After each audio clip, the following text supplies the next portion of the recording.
চুমুকে। সুপ্রিয় দর্শক, আজকে আমাদের মাঝে উপস্থিত রয়েছেন সেলিব্রিটি স্টাইলিস্ট মাহফুজ কাদরী। শুভ সকাল, কেমন আছেন? আলহামদুলিল্লাহ ভালো আছি, আপনি কেমন আছেন? আমি বেশ ভালো আছি, আপনাকে অসংখ্য ধন্যবাদ।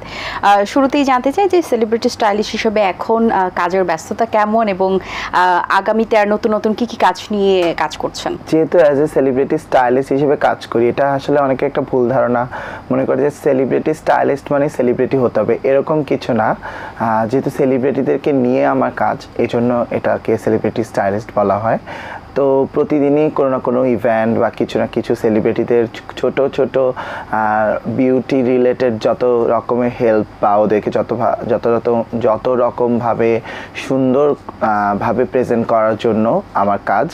তো আমার প্রত্যেক দিনই কিছু না কিছু ইভেন্ট থাকে, মাসে কিছু না কিছু, মানে সবসময় কিছু না কিছু ব্যস্ততা আমার থেকে যায় এবং সামনেও আমার অনেক কাজ আছে। বেসিক্যালি আমি কাজ করি যাদের সাথে, তারা বাংলাদেশের হিরোইন বা হিরো বা সেলিব্রিটি মডেল, ওদের সাথে আমার বেশিরভাগ কাজ করা হয়। তো ওদের রিলেটেড বিভিন্ন ব্র্যান্ড প্রমোশন, ব্র্যান্ডের ফটোশ্যুট, এগুলো নিয়ে ব্যস্ত থাকা হয় আর কি। সেলিব্রিটি স্টাইলিস্ট হওয়ার পেছনের গল্পটা একটু জানতে চাই, কেন মনে হলো যে আমি সেলিব্রিটিদের স্টাইলিস্টই হব?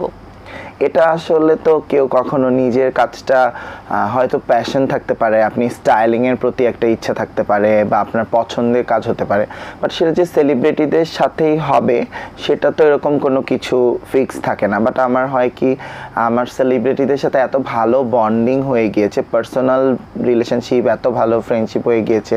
প্রত্যেকটা সেলিব্রিটি, পূজা চেরি, অপু বিশ্বাস, বুবলি, তাছাড়াও রয়েছে মাহিয়া মাহি এবং আরও যারা আমাদের দেশে বাংলাদেশের টপ ক্লাস সেলিব্রিটিজ আছেন, সবার সাথেই আমার কাজ করতে করতে একটা ভালো এক্সপিরিয়েন্স প্লাস হচ্ছে ভালো একটা স্কিল হয়ে গেছে।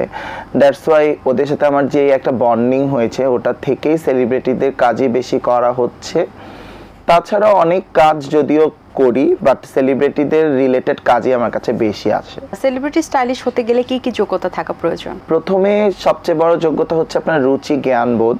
কারণ একজন সেলিব্রিটি স্টাইলিস্ট কিন্তু একজন আয়নার মতো করে কাজ করে, একটি আয়নার মতো। একজন সেলিব্রিটি কিন্তু দেখতে যথেষ্ট পরিমাণে সুন্দর, গোছালো এমনিতেই হয়ে থাকে। নায়ক নায়িকাদেরকে মানুষ যেভাবে কল্পনা করে, ওরা কিন্তু ওভাবেই থাকে সবসময়। ওদেরকে আরও কতটা সুন্দরভাবে উপস্থাপন করা যায়। রিসেন্টলি আপনি আমার ফেসবুক বা সোশ্যাল মিডিয়াতে দেখেছেন অপু বিশ্বাসের একদম নিউ একটা লুক এসেছে, যেটা হচ্ছে তার হেয়ার কাটটা একদম চেঞ্জ করে, হেয়ার কালারটা চেঞ্জ করে আমি একটা নতুন লুক দেওয়ার ট্রাই করেছি। এটার প্ল্যানিংটাও আমার ছিল। বিশেষ করে প্ল্যানিং বা ওদেরকে একটা কোনো নতুন থিমে, নতুন শেপে নিয়ে আসাটাই আমার কাজ অ্যাজ এ স্টাইলিস্ট হিসেবে। এটা হতে পারে প্রফেশনাল, হতে পারে পার্সোনাল, বাট আমি কাজটা মন থেকে জেনুইনলি করি, সেই জন্য সেলিব্রিটি স্টাইলিস্ট হিসেবে আপনার সামনে বসে আছি। আচ্ছা, এবং আপনি খুব ভালো কাজ করছেন, এখন ইন্ডাস্ট্রিতে আপনার বেশ নামডাকও হয়ে গেছে। Thank you. সো এই যে সেলিব্রিটিদের আসলে স্টাইলটা আপনি নির্বাচন করে থাকেন কিভাবে? এটা ডিপেন্ড করে, যেমন একটা ইভেন্টে যাবে, সেখানে কি শাড়ি পরবে নাকি ওয়েস্টার্ন পরবে নাকি কীরকম টাইপের অ্যাটায়ার পরবে। যেমন আমাদের দেশের পরিবেশের কথা চিন্তা করেও আমার কিছু কিছু প্রোগ্রামে আউটফিটগুলো ঠিক করতে হয়। যেমন পাবলিক ইভেন্টে যাবে, তখন আমি একটু চাই যে যতটুকু সম্ভব শালীন শোভন ঢাকা কাপড় পরানোর চেষ্টা করি, কারণ এটা পাবলিক আপনাকে একদম ডিরেক্ট দেখছে। আর যেগুলো একটু টিভি বেজ বা ফটোশ্যুট বেজ, ওখানে আমি একটু ওয়েস্টার্ন বা একটু, যেহেতু সেলিব্রিটিদেরকে সকল লুকেই অনেক বেশি ভালো লাগে, তো আমি ওটার উপর ডিপেন্ড করে আমি ওদেরকে ক্লদিংগুলো ঠিক করে থাকি এবং সেটা আমি আমার মেকআপ আর্টিস্ট, ড্রেস ডিজাইনার, ওদের সাথে কোঅর্ডিনেট করে থাকি। অনেক সেলিব্রিটির সাথে তো আপনার কাজ করা হয়েছে, এই পর্যন্ত কোন কোন সেলিব্রিটির সাথে কাজ করা হয়েছে? আমার সবচেয়ে বেশি কাজ করা হয়েছে পূজা চেরি, বুবলি, অপু বিশ্বাস, মাহিয়া মাহি। তাছাড়াও কিছুদিন আগেই আমি সাফা কবিরের সাথে একটা সুন্দর শ্যুট করলাম। তাছাড়াও রুনা খান আপুর সাথে কাজ করেছি। আমি কাজ করেছি কণা আপু, সিঙ্গার কণা আপুর স্টাইলিং করেছি। অনেক অনেক অসংখ্য সেলিব্রিটিজের সাথে একবার দুইবার করে কাজ করা হয়েছে। সর্বোচ্চ কাজ করা হয়েছে পূজা চেরি, মাহিয়া মাহি, অপু বিশ্বাস, বুবলি, ওনাদের সাথে। সেই জায়গা থেকে সবচেয়ে বেশি চ্যালেঞ্জিং কোন হিরোইনের সাথে কাজ করে লেগেছে এবং টাফ লেগেছে যে এই ড্রেস আপ ম্যাচ আপ সব কিছু মিলিয়ে? প্রত্যেকটা কাজই আমি যত্ন করে করার চেষ্টা করি, সেখানে আমি আসলে কোনোটাকে টাফ মনে করি না। টাফ মনে করলে তো আমার কাজটা আমি যত্ন করে করতে পারবো না। এখানে কিন্তু সবার মতামতটা অনেক বেশি ইম্পর্টেন্ট।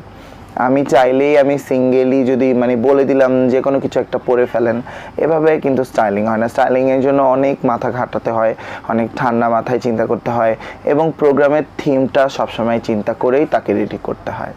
আচ্ছা, আগামীতে এই সেক্টর নিয়ে আর কিভাবে কাজ করার ইচ্ছে রয়েছে?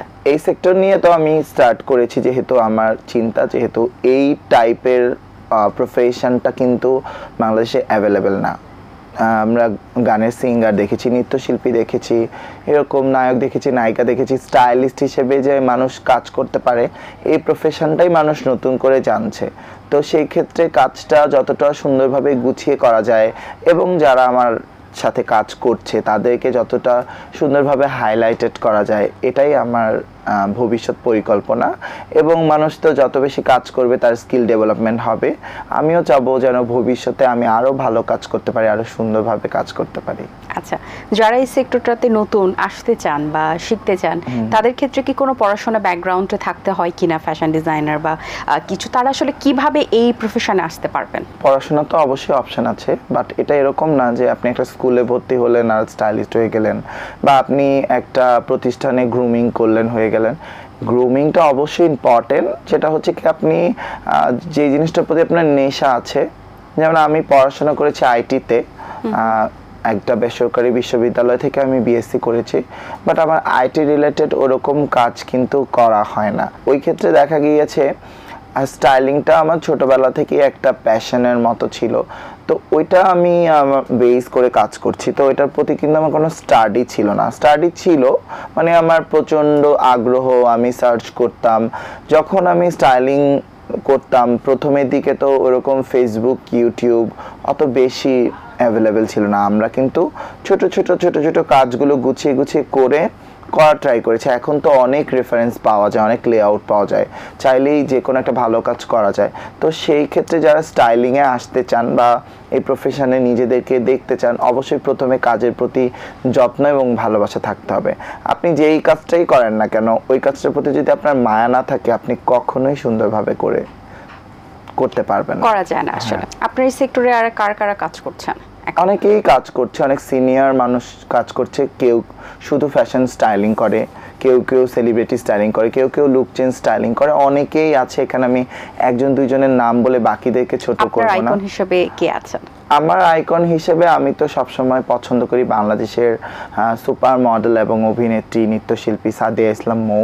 আমি ওনাকে অনেক বেশি পছন্দ করি। উনি কিন্তু নৃত্যশিল্পী থেকেই একজন ফ্যাশন মডেল, ভিজুয়াল মডেল এবং আপনাদের মাল্টি ট্যালেন্টেড হয়েছে। তার পাশাপাশি উনি কিন্তু স্টিল নাও এখন পর্যন্ত ওনার কোনো স্ক্যান্ডেল বা ওনাকে আপনি বাজেভাবে কোনো জায়গায় দেখবেন না। উনি খুব নাইসলি ওনাকে প্রেজেন্ট করে, এই জন্য উনি আমার আইকন। মানে একটা মেয়ে মানুষ, একটা ছেলে মানুষের আইকন হতে পারে এটা একটাই কারণ, উনি নিজেকে এত সুন্দরভাবে প্রেজেন্ট করে প্রত্যেকটা জায়গায়। এবং উনি ওনার সব কাজ উনি করে না, ওনার কিছু বাইন্ডিংস আছে যে পৃথিবীর সব কাজ আমার জন্য না, বা যেই কাজটা আমি করব মন দিয়ে করব। ওনার এই থিমটা আমি সবসময় চিন্তা করে আমি ওনাকে আইকন হিসেবেই আমি কাজ করে যাচ্ছি। ইন্টারন্যাশনাল লেভেলে আপনার সবচেয়ে পছন্দের আইকন কে?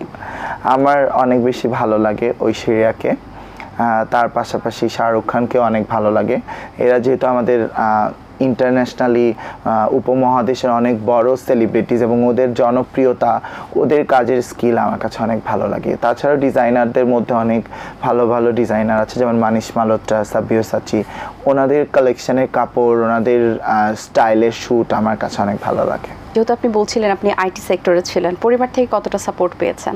প্রথমের দিকে পরিবার চাইতো না যে আমি আমার পড়ালেখার বাইরে বা আমার যেটা আমার স্টাডি ছিল ওটার বাইরে গিয়ে আমি অন্য কিছু করি, সেটা ছোটবেলা থেকেই একটা বাধা ছিল। বাট যখন আপনার ফ্যামিলি দেখবে আপনি একটা কিছু থেকে আর্ন করছেন এবং খুব নাইসলি আপনি আপনার লাইফস্টাইলটা লিড করতে পারছেন, তখন আসলে এটাতে আর বাধা হয় না, ফ্যামিলিও সাপোর্ট করে। এটা আমার ক্ষেত্রেও হয়েছে।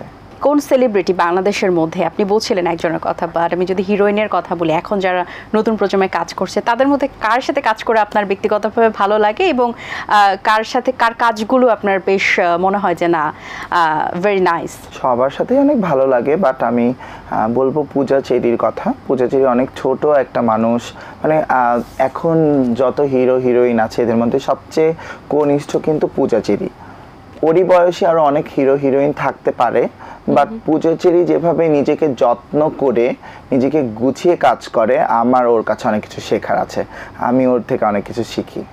এছাড়াও অনেকেই অনেক ভালো কাজ করছে, প্রত্যেকটা সেলিব্রিটি আমার কাছে অনেক বেশি ইম্পর্ট্যান্ট, বাট আমি পূজা চেরির কথাটা কেন স্পেশালি বলছি, কারণ ওর এই স্টার্টিংয়ে, মানে ওর ক্যারিয়ার তো ধরেন জাস্ট স্টার্টিং,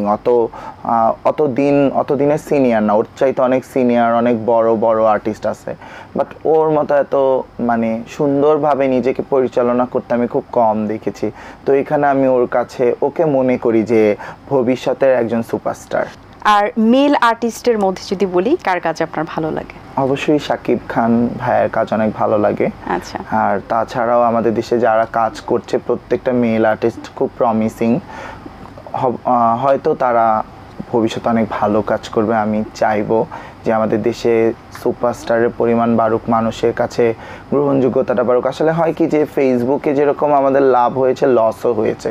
আগে যেরকম আমাদের সেলিব্রিটিদেরকে আমরা শুধু টিভিতেই দেখতে পারতাম বা শুধু সিনেমা হলেই দেখতে পারতাম, বাট আমরা এখন অনেক কিছুতে দেখতে পাই। এই জন্য তাদের ভালোটা যখন দেখতে পাই, আমরা খারাপটাও দেখতে পাই। সেই জন্য একটা মানুষের প্রতি যতটুকু রেসপেক্ট আমাদের গ্রো করে, ততটুকু আবার কমে যায়। সেই জন্য ওই ফেমাস ওই সুপারস্টারটা না হয়ে ওঠা যায় না। তো তাও আমি বলবো যে বলিউডে, হলিউডে যেহেতু আমাদের অনেক বড় বড় আইকন আছে, তো আমাদের দেশের মানুষ, দেশের সেলিব্রিটিসরা কেন হবে না আমাদের জন্য? তো সেই জন্য সবার জন্য আমার শুভকামনা। যে আপনাকে অসংখ্য ধন্যবাদ, আপনার জন্য অনেক শুভকামনা রইল, ভালো থাকবেন সবসময়। Thank you so much ATN বাংলার চায়ের চৌমুখে প্রোগ্রামকে আমাকে এত সুন্দর একটি প্রোগ্রামে ইনভাইট করার জন্য, এবং আপনাকে অনেক ধন্যবাদ। দর্শক, আশা করছি আজকের এই আয়োজন আপনাদের ভালো লেগেছে। আজ এই পর্যন্তই, আপনাদের সঙ্গে দেখা হবে আগামী পর্বে নতুন কারোর সঙ্গে। সেই পর্যন্ত ভালো থাকবেন, সুস্থ থাকবেন এবং এটিএন বাংলার সাথেই থাকবেন। আল্লাহ হাফেজ। দিন আসে দিন যায়, সময়টা চলে যায়, তবু আছি এই বেশ ভালো। জীবনটা রঙময়, যেভাবেই হওয়া চাই, নয় কবু সাদা কালো। এই আশাতে স্বপ্ন ভাসে, সুখ হাসে চোখে মুখে, চায়ের চুমুক